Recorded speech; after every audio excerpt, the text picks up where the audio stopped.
नमस्कार साथियों, कैसे हैं आप लोग। आज हम लेके आए आपके लिए एक नई वीडियो जिसमें कि झारखंड हाई कोर्ट ने एक वैकेंसीज निकाली है डिस्ट्रिक्ट वाइज सिविल कोर्ट्स के लिए, जिसमें कि उनको क्लर्क और असिस्टेंट की आवश्यकता है। तो जानेंगे आज हम इस वैकेंसीज के बारे में कि इस वैकेंसी में क्या है, कितनी पोस्ट है, क्या एलिजिबिलिटी है, फॉर्म को किस तरीके से भरना है, सिलेबस क्या है, इसके बारे में भी हम जानने की कोशिश करेंगे। ठीक है, तो देरी ना करते हुए चलिए शुरू करते हैं इस वीडियो को। ये हमारा सोशल मीडिया हैंडल है। यहाँ पे आप हमें टेलीग्राम पे फॉलो कर सकते हैं, इंस्टाग्राम पे फॉलो कर सकते हैं और फेसबुक पे भी फॉलो कर सकते हैं। आप यहाँ पे फेसबुक, इंस्टाग्राम, टेलीग्राम, आप तीनों पे हमें फॉलो कर सकते हैं, जिसमें कि आपको रेगुलर वैकेंसी अपडेट्स और हमारे नोट्स और वीडियोस की नोटिफिकेशन वगैरह की जानकारी भी यहाँ से आपको डायरेक्ट मिल जाती है। तो देर ना करते हुए इसको आज ही सब्सक्राइब कीजिएगा। हमारे यूट्यूब चैनल को तो आपने सब्सक्राइब किया ही होगा, इसके साथ साथ आप मेरे फेसबुक पेज मैथ्स विद प्रिय Ranjan, Instagram page maths with प्रिय रंजन और टेलीग्राम पे चैनल को भी आप सब्सक्राइब जरूर कीजिए। ठीक है, ये तो था हमारा सोशल मीडिया। मेरा सोशल मीडिया हमारे चैनल का ये फिर से मेरा कोर्स आ गया है, मैथ्स फाउंडेशन बैच 2014, जिसमें कि आपको मैं SSC, CGL, CPO, CHSL level के कॉम्पिटिटिव एग्जाम की तैयारी कराऊंगा। इसके साथ साथ मैं आपको बैंकिंग में एसबीआई पीओ, आरबीआई और IBPS PO clerk, IBPS clerk, SBI clerk की भी तैयारी इसमें मैं कराऊंगा। सिर्फ मेरा जो डिपार्टमेंट है वो मैथ्स डिपार्टमेंट है। मैं आपको यहाँ पे सिर्फ मैथ स्पेशल, ये यहाँ पे आपको प्ले स्टोर की ऐप हमारी है सुमन क्लासेस, वहां पे आपको डाउनलोड करने के बाद ये ऐप मिल जाएगा। या फिर आप हमारे व्हाट्सएप नंबर, चैनल पे व्हाट्सएप नंबर है चैनल के डिस्क्रिप्शन में, वहां पे भी मैसेज हाई लिख के आपको जो है वहां से भी आप आपको हाई लिखेंगे तो वहां से आपको एक लिंक चला जाएगा, जिसको डाउनलोड करने के बाद भी आप मेरा ये कोर्स परचेज कर सकते हैं। ठीक है, इसमें मैं आपको रेलवे, बैंकिंग, एसएससी जिसकी मैंने जानकारी दी, तीनों की तैयारी कराऊंगा। और एक 2025 में रेलवे की कुछ वैकेंसीज आने वाली है, उसका भी एक सर्कुलेशन आया है। तो वो तो खैर वैकेंसीज अभी लेट है, 2025 में उनका ये होगा। इसके बाद फिर आपको पता ही है रेलवे कितना स्लो रिक्रूटमेंट करवाता है। तो वो तो खैर बात की बात है, जब प्रॉपर नोटिफिकेशन आ जाएगा वैकेंसी के साथ, तब हम उसको डिटेल में समझाएंगे। तो फिलहाल तो ये हमारा कोर्स है, जिसकी फीस मात्र 500 रुपये है। और ये 8 महीने ये पूरा कोर्स आपका चलेगा, जिसमें कि आपको मैं अर्थमेटिक, एडवांस दोनों ही आपको करवाऊंगा। अर्थमेटिक में आपका percentage, ratio, CI SI, time work, time distance वगैरह आते हैं, जिसमें कि बैंकिंग के थोड़े ठीक ठाक क्वेश्चन होते हैं, बैंकिंग का लेवल थोड़ा अच्छा होता है। इसके बाद जो है एडवांस, ये सिर्फ रेलवे और एसएससी में पूछा जाता है। एडवांस में आपका एसएससी का लेवल थोड़ा सा ऊपर होता है और रेलवे में जो एडवांस का लेवल होता है वो थोड़ा सा नीचे होता है। ठीक है, और इसकी वैलिडिटी जो है मात्र 2 साल की है। पूरी पूरी पूरे 2 साल आप ये वीडियो देख सकते हैं। कोई भी वीडियो कितनी भी बार 2 साल तक लगातार आप ये देख सकते हैं। और ये मेरा व्हाट्सएप नंबर है, इस पे आप कोर्सेज की जानकारी के लिए आप मुझसे संपर्क कर सकते हैं मैसेज के द्वारा। ठीक है, ये तो हमारे कोर्सेज की जानकारी। इसके बाद आते हैं हमारे असली काम की बात पे, जिसमें कि आपको रिक्रूटमेंट के बारे में मैं बताने वाला हूँ। ये हमारा हाईकोर्ट की तरफ से डायरेक्ट रिक्रूटमेंट है, इसमें कुछ फ्रॉड या फिर डिले होने के चांसेस ना के बराबर है। फ्रॉड तो खैर होगा नहीं, थोड़ा बहुत डिले इन केस हो जाए, वरना मुझे नहीं लगता कि यहाँ पे कोई डिले होने के चांसेस। ठीक है, हमारे जो है यहाँ पे टोटल वैकेंसीज हमारे 410 हैं। और ये हमारे जो दिव्यांग हैं उनके लिए हमारे पास 13 वैकेंसीज है, उनके लिए रिजर्व टोटल टोटल वैकेंसी। और ये एक एक वैकेंसी आपकी ये स्पोर्ट्स कोटा की है। ठीक है, इसमें जो है रिजर्वेशन वुमेन का अनरिजर्व में 4 है, शेड्यूल कास्ट में 4 है, ट्राइबल में 5 है, बीसी 1 में 1 और बीसी 2 में कोई वैकेंसी नहीं है। ईडब्ल्यूएस में भी कोई वैकेंसी नहीं है, चारों की चारों। ईडब्ल्यूएस में कोई वैकेंसी नहीं है, आपको जनरल से ही ये फॉर्म भरना होगा। ठीक है, और ये जो सारी वैकेंसीज है, इसमें आपको जो है डिस्ट्रिक्ट वाइज रिजर्वेशन है। हर डिस्ट्रिक्ट के लिए अलग आपको पोस्ट ये होगी। जैसे कि मान लीजिए झारखंड में हजारीबाग ही ले लेते हैं हमारा डिस्ट्रिक्ट का। तो यहाँ पे कुछ वैकेंसीज होंगे जो कि रिजर्व अनरिजर्व के लिए कुछ होंगी, शेड्यूल कास्ट के लिए कुछ होंगी, शेड्यूल ट्राइब के लिए कुछ होंगी। उन सब का ब्रेकअप अभी हमें नोटिफिकेशन नहीं मिला है, उसका नोटिफिकेशन आगे अगर मिलता है तो मैं उसके बारे में बताऊंगा, लेकिन फिलहाल हमें कोई जानकारी नहीं है कि स्टेट वाइज क्या वैकेंसीज है। और ये जो सारी जो रिक्रूटमेंट होगा ये सारा का सारा ये स्टेट डिस्ट्रिक्ट वाइज जो रिजर्वेशन होता है उसी बेसिस पे होगा। ये जो है आपका पूरे झारखंड का आपका अनरिजर्व कैटेगरी का ये जनरल के लिए पोस्ट है। तो हो सकता है हजारीबाग में यहाँ पे आपको 5 मिल जाए, या हो सकता है 6 मिल जाए, कुछ गिरिडीह में हो सकता है 3 हो या 8 हो। तो वो उन सब का ब्रेकअप हमें नहीं मिला है। तो जैसे ही जानकारी मिलती है उस चीज की हम आपको ये वीडियो के माध्यम से बता देंगे। लेकिन फिलहाल जो जानकारी हमारे पास टोटल वैकेंसीज की है, टोटल वैकेंसीज हमारे पास 410 है, जिसमें कि महिला कोटा हमारा जो है 14 सीट्स का है, और दिव्यांगों का 13 है, और स्पोर्ट्स कोटा हमारा एक एक। ये तो था हमारा पोस्ट की जानकारी। अब आगे आते हैं। इसके बाद जो है ये एक चीज बताना मैं भूल गया, ठीक है, उसका शायद स्लाइड भी सही से कटा कटा नहीं, ठीक है। यहाँ पे हाँ जो डेट्स है वो आपकी 10 अप्रैल से मेरे ख्याल में शायद शुरू हो रही है। उसका स्लाइड बना बना नहीं। और मेरे ख्याल में मई 8-9 तक, 8 या 9 तक मेरे ख्याल में 8 मई या 9 मई ये आपकी लास्ट डेट है। 8 मई या 9 में आपकी लास्ट डेट है, और ये 10 तारीख से शायद मेरे ख्याल में रिक्रूटमेंट स्टार्ट हुआ है। 10 तारीख से आप फॉर्म भर सकते हैं, ठीक है। ये चीज जानकारी। इसके बाद हम आते हैं आपकी मिनिमम क्वालिफिकेशन क्या होनी चाहिए उस चीज के बारे में।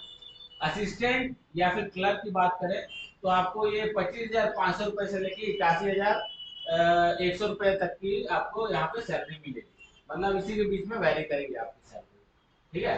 इसके बाद इसमें आपको चाहिए ग्रेजुएशन या फिर उसके इक्विवेलेंट। ग्रेजुएशन जैसे जनरल ग्रेजुएशन हुआ या बीसीए हुआ, फिर आपने कहीं से कुछ कोर्स कर लिया, दूसरा वाला बी फार्मा वगैरह कर लिया है, बीटेक कर लिया है, तो उस चीज के बारे में इक्विवेलेंट लिखा गया है, इक्विवेलेंट डिग्री, ठीक है।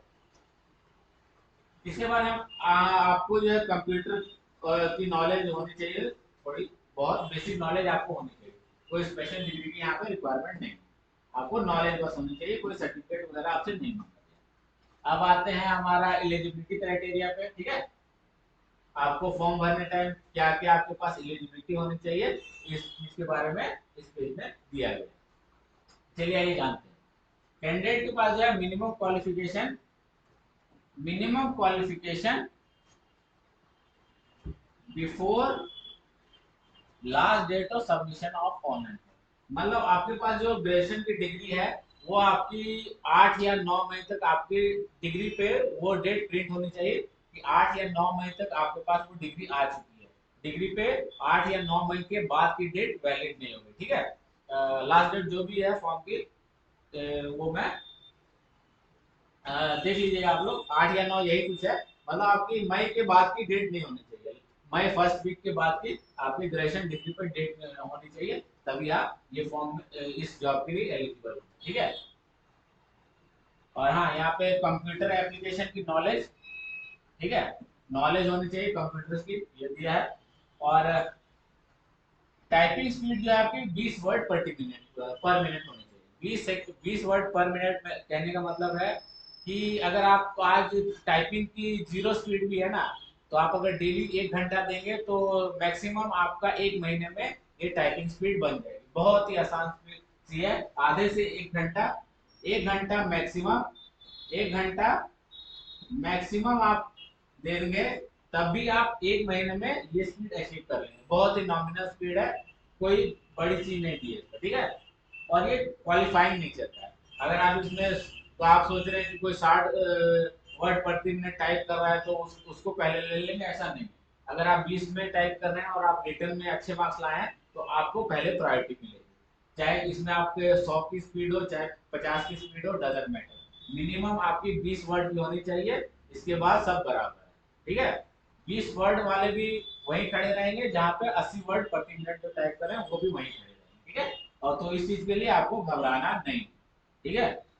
जैसे कि कहा गया है किसी थोड़े से महान व्यक्तियों से थोड़ा भी नीचे आता है, उसने कहा है कि बेटा आपको सबसे पहले घबराना नहीं, ठीक है। तो इस चीज के लिए भी आपको घबराना नहीं, ठीक है। तो इसके बाद आते हैं हमारा एलिजिबिलिटी क्राइटेरिया स्पोर्ट्स कोटा की, ठीक है।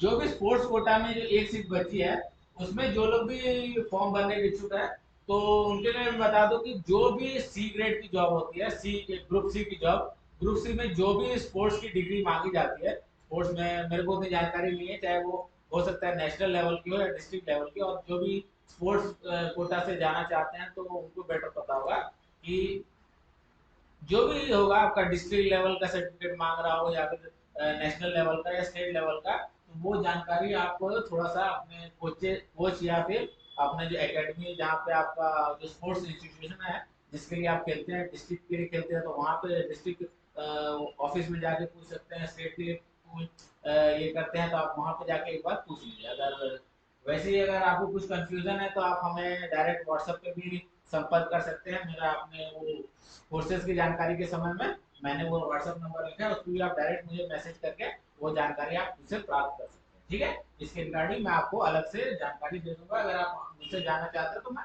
पता करके आपको बता दूंगा, ठीक है।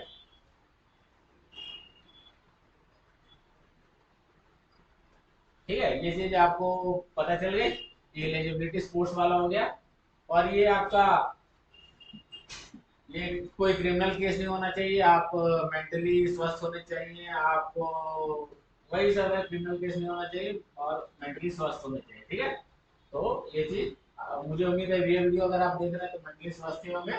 और कोई आपके ऊपर प्लस बता दूं, कोई क्रिमिनल केस नहीं होना चाहिए, चाहे वो चाहे आपको फर्जी तरीके से फंसाया गया हो या फिर आपके कोई जेन्युइन केस हो। जेन्युइन वाले तो वीडियो देखेंगे नहीं, तो अगर फ्रॉड केस भी है तो उसके लिए रिलेटेड भी आपके पास यहाँ पे आपको उसका क्लियरेंस चाहिए होगा उस केस का, ठीक है। जिनके ऊपर भी चल रहा है उनको भी ये नौकरी मिलना मुश्किल है, ठीक है। और जो कैंडिडेट है वो 21 साल की उम्र कम से कम उनकी होनी चाहिए, मिनिमम वो 21 की होनी चाहिए, मतलब वो 2003 के पहले 2003 के पहले उनका डेट ऑफ बर्थ 2003 के पहले का होना चाहिए, ठीक है। 2003 के पहले का होना है, 2003 के बाद के जितने भी है कैंडिडेट वो ये फॉर्म नहीं भर सकते। 2002 2003 2002 या 2003 के बीच में जितने भी कैंडिडेट 2002 पकड़ ले जाते हैं, मिनिमम 2002 करीब आपका मई 2003 लास्ट मई आपका लास्ट होना चाहिए, 2003 मई उसके पहले की डेट होनी चाहिए। उसके बाद जो 2003 का मई के बाद जिन्होंने डेट ऑफ बर्थ है वो ये फॉर्म नहीं भर पाए, ठीक है।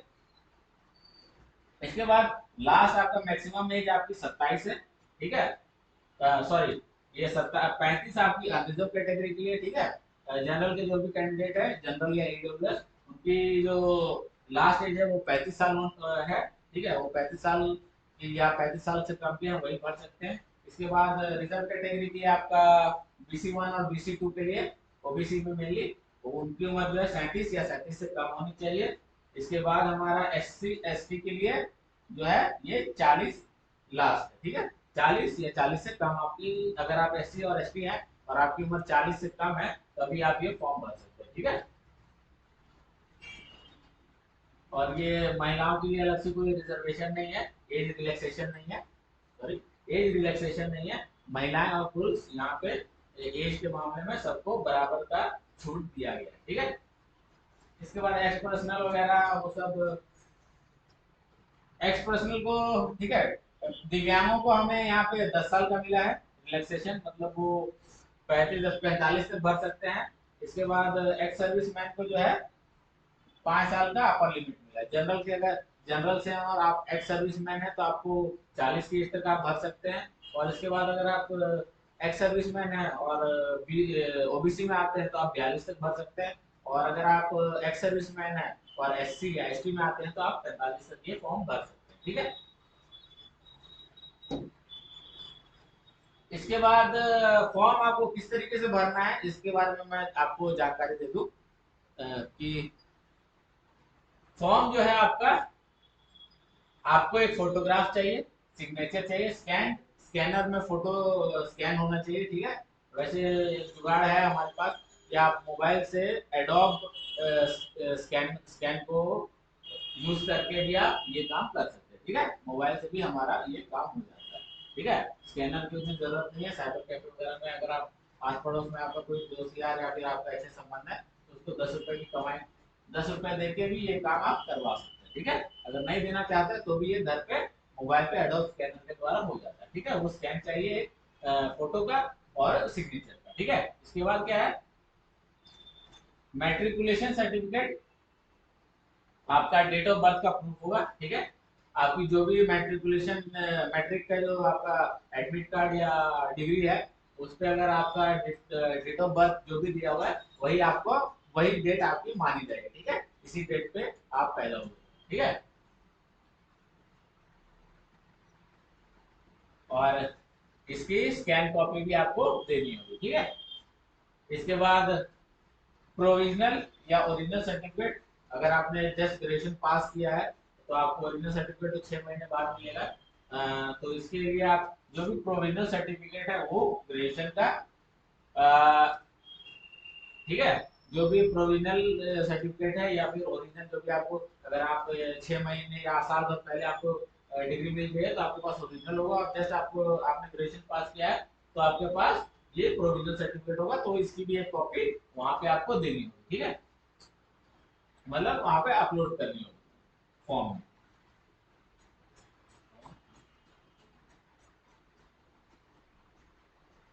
डिग्री भी यहाँ मांगा है। ठीक है, आपको डीसीए का एक डिप्लोमा डिग्री, ठीक है, 6 मंथ का, 6 मंथ का डीसीए का आपका एक डिप्लोमा डिग्री होना चाहिए 6 महीने का। ठीक है, इन केस अगर आपका नहीं, हाँ सही, ठीक है, आपको 6 महीने की, आपको कम से कम डीसीए का 6 महीने का कोर्स ड्यूरेशन जो होता है, 6 महीने का डीसीए का कोर्स जो होता है मिनिमम वो रिक्वायरमेंट है। इसके बाद आपके पास अगर डीसीए से भी बेहतर कोई कंप्यूटर की डिग्री है तो उसमें भी आप ये फॉर्म भर सकते हैं। ठीक है, कंप्यूटर की आपकी एक डिग्री कंपलसरी है।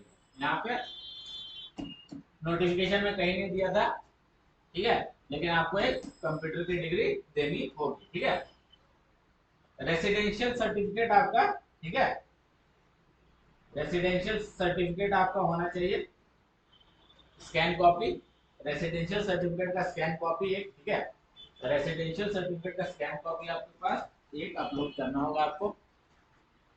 ठीक है, स्कैन कॉपी कास्ट सर्टिफिकेट का, और ये कास्ट सर्टिफिकेट है ये आपका किसके द्वारा ये किया होना चाहिए, डिप्टी कमिश्नर, यानी हमारे यहाँ यहाँ पे देखेंगे तो डीसी बोलते हैं, अगर बिहार में जाएंगे तो शायद मजिस्ट्रेट बोलते हैं, उसका होना चाहिए, या फिर एसडीओ सब डिविजनल ऑफिसर उसका होना चाहिए। ठीक है, जिस किसी भी डिस्ट्रिक्ट में वो ऑफिसर है या फिर जहाँ पे आपका घर है जहाँ से आप सर्टिफिकेट बनवाते हैं उस एरिया के सर एसडीओ का या डीसी का इशू किया हुआ सर्टिफिकेट होना चाहिए। ठीक है, उसकी एक स्कैन कॉपी, स्कैन कॉपी एक और चाहिए किसकी, ओबीसी को नॉन क्रीमी लेयर के सर्टिफिकेट। ठीक है, नॉन क्रीमी लेयर का जो सर्टिफिकेट होता है उसको यहाँ पे आपको स्कैन करके अपलोड करना होगा। ठीक है, इसके बाद आते हैं रेसिडेंशियल सर्टिफिकेट आपके पास होना चाहिए। ठीक है, जो कि सर्कल ऑफिसर द्वारा कम से कम इशू किया जाना चाहिए। ठीक है, सर्कल द्वारा, सर्कल ऑफिसर ने कम से कम आपका ये रेसिडेंशियल सर्टिफिकेट यानी निवास प्रमाण पत्र, स्थायी निवास प्रमाण पत्र, ये जो है सर्कल ऑफिसर द्वारा आपको इशू किया हुआ होना चाहिए, तभी ये आपको एक्सेप्ट होगा। ठीक है, और ये तो बता दिया था, डबल आ गया, ये लगता है डबल आ गया। ठीक है, ये मेरे ख्याल में नोटिफिकेशन में ही डबल आ गया। ठीक है, scan copy of class certificate by the deputy commissioner is due in the described form as per the norm prevailing in state government. In here the same.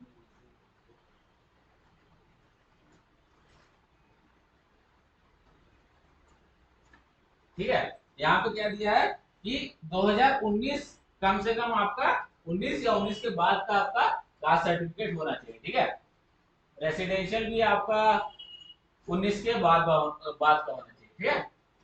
Residential आपका 19 के बाद का होना चाहिए। ये चीज पीछे भी लिख सकता था, पता नहीं इन्होंने ठीक है लिखी तो है, ठीक है लिखी है, ठीक है। तो 19 यानी कि आपका फरवरी 19 के बाद का ये सर्टिफिकेट होना चाहिए, उसके पहले का आपको मान्य नहीं होगा, ठीक है। क्रीमी लेयर के लिए क्या है, क्रीमी लेयर के लिए भी मेरे ख्याल में शायद वही हो, ठीक है। तो आप लोग 19 के बाद का सर्टिफिकेट जितने भी है 19 के बाद के होना चाहिए कम से कम, 19 के पहले का आपको कोई भी सर्टिफिकेट नहीं रखना है, ठीक है। यहाँ पे आप फॉर्म अपलोड करेंगे, ठीक है।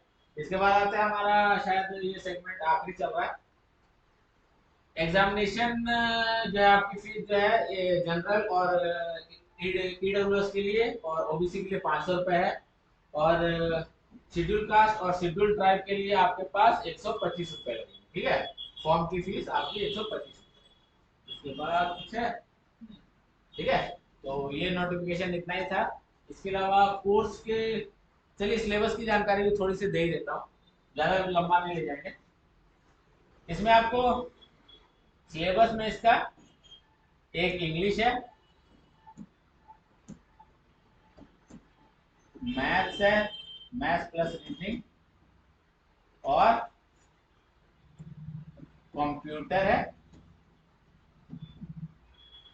और जीके जीएस है, ठीक है। जीके है क्योंकि नोटिफिकेशन बहुत डिटेल नहीं था, ठीक है। तो ज्यादा सिलेबस के बारे में उतना डिटेल तो मैं फिलहाल नहीं बताऊंगा। इंग्लिश में आपको जो है बेसिक ग्रामर पूछी जाएगी, ठीक है। बेसिक ये 30 मार्क्स का होगा, जिसमें कि 10 मार्क्स का आपका ऐसे होगा, ये आपका ऐसे जो है 10 मार्क्स का होगा। इसके बाद जो है इसी इंग्लिश में 20 मार्क्स का आपका, ये तो 10 मार्क्स हो गए। इसके बाद ये 20 मार्क्स का आपका ग्रामर का पोर्शन आएगा, जिसमें कि आपको error detection, one word substitution, passage comprehension, जो भी बेसिक होता है ग्रामर से रिलेटेड, जो सवाल जनरल कॉम्पिटिशन में पूछे जाते हैं वही इंग्लिश से पूछा जाएगा। इसके बाद मैथ्स के बारे में मैं तो रेगुलर वीडियो डालता रहता हूँ, ठीक है। तो वो तो आप देख के आपको मैं आपको बता दूंगा, ठीक है। आज शाम को अगर मैं रिकॉर्ड कर रहा हूँ वीडियो तो लाइव आऊंगा, तो वहाँ पे मैं आपको बता दूंगा शाम को कि क्या आपका मैथ्स का सिलेबस है। और रीजनिंग में मुझे कुछ खास जानकारी नहीं है, तो मैं कोशिश करूंगा कि लाइव में आके साथ ही बता दूँ। कंप्यूटर आपका क्वालिफाइंग इन नेचर होगा, जो भी बेसिक नॉलेज है वो कंप्यूटर की वो आपको होनी चाहिए। इसमें भी आपका सेम वही हालत चीज है कि टाइपिंग आपकी 80 हो या 20 दोनों बराबर, वैसे कंप्यूटर भी आपका बन जाएगा। और जीके जीएस भी मेरे ख्याल में, इसलिए मैं श्योर नहीं हूँ, लेकिन 30 या 20 कुछ मार्क्स का है, ठीक है। तो ये हमारा सिलेबस था, ठीक है। कौन सा क्या है, तो अगर आपको ये वीडियो पसंद आया होगा तो प्लीज लाइक कीजिएगा, और ज्यादा से ज्यादा लोगों तक ये चीज शेयर कीजिएगा। अगर आप ये फॉर्म नहीं भी भर रहे हैं तो आपके भाई बंधु, छोटे भाई बहन, या फिर कोई और बड़ा भाई भी है, अगर उसको वो नौकरी के लिए प्रिपरेशन कर रहा है, तो काफी अच्छी अपॉर्चुनिटी है, हाईकोर्ट की वैकेंसी है, तो इसमें कुछ डिले होने की संभावना नहीं है। तो इनको, जिनको भी इस वैकेंसीज के बारे में आपको लगता है कि जानने की जरूरत है, तो उन तक ये जरूर शेयर कीजिएगा, ठीक है। तो आज के लिए इतने करते हैं, फिर मिलते हैं अगले किसी वैकेंसीज में। इसी के साथ मैं आपसे अलविदा लेता हूँ, चलिए गुड बाय।